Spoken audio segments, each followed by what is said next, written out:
अकबर को शिकार का बहुत शौक था। वे किसी भी तरह शिकार के लिए समय निकल ही लेते थे। बाद में वे अपने समय के बहुत ही अच्छे घुड़सवार और शिखरी भी कहलाए। एक बार राजा अकबर शिकार के लिए निकले। घोड़े पर सरपट दौड़ते हुए उन्हें पता ही नहीं चला और केवल कुछ सिपाहियों को छोड़कर बाकी सेना पीछे रह गई। शाम घेर आई थी। सभी भूखे और प्यासे थे और समझ गए थे कि वो रास्ता भटक गए हैं। राजा को समझ नहीं आ रहा था कि वह किस तरफ जाएं। कुछ दूर जाने पर उन्हें एक तिराहा नजर आया। राजा बहुत खुश हुए। चलो, अब तो किसी तरह वे अपनी राजधानी पहुंच ही जाएंगे।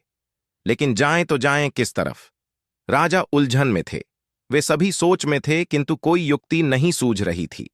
तभी उन्होंने देखा कि एक लड़का उन्हें सड़क के किनारे खड़ा खड़ा घूर रहा है। सैनिकों ने यह देखा तो उसे पकड़कर राजा के सामने पेश किया।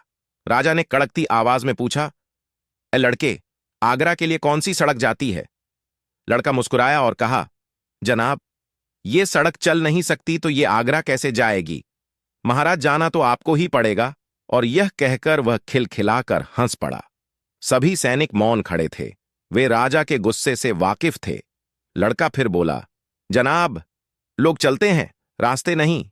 यह सुनकर इस बार राजा मुस्कुराया और कहा, नहीं, तुम ठीक कह रहे हो। तुम्हारा नाम क्या है? अकबर ने पूछा। मेरा नाम महेश दास है महाराज, लड़के ने उत्तर दिया। और आप कौन हैं?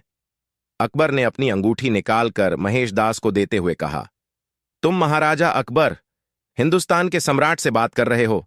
मुझे निडर लोग पसंद हैं। तुम मेरे दरबार में आना और मुझे ये अंगूठी दिखाना। ये अंगूठी देखकर मैं तुम्हें पहचान लूंगा। अब तुम मुझे बताओ कि मैं किस रास्ते पर चलूं ताकि मैं आगरा पहुंच जाऊं। महेश दास ने सिर झुकाकर आगरा का रास्ता बताया और जाते हुए हिंदुस्तान के सम्राट को देखता रहा। इस तरह अकबर भविष्य के बीरबल से मिले। बल से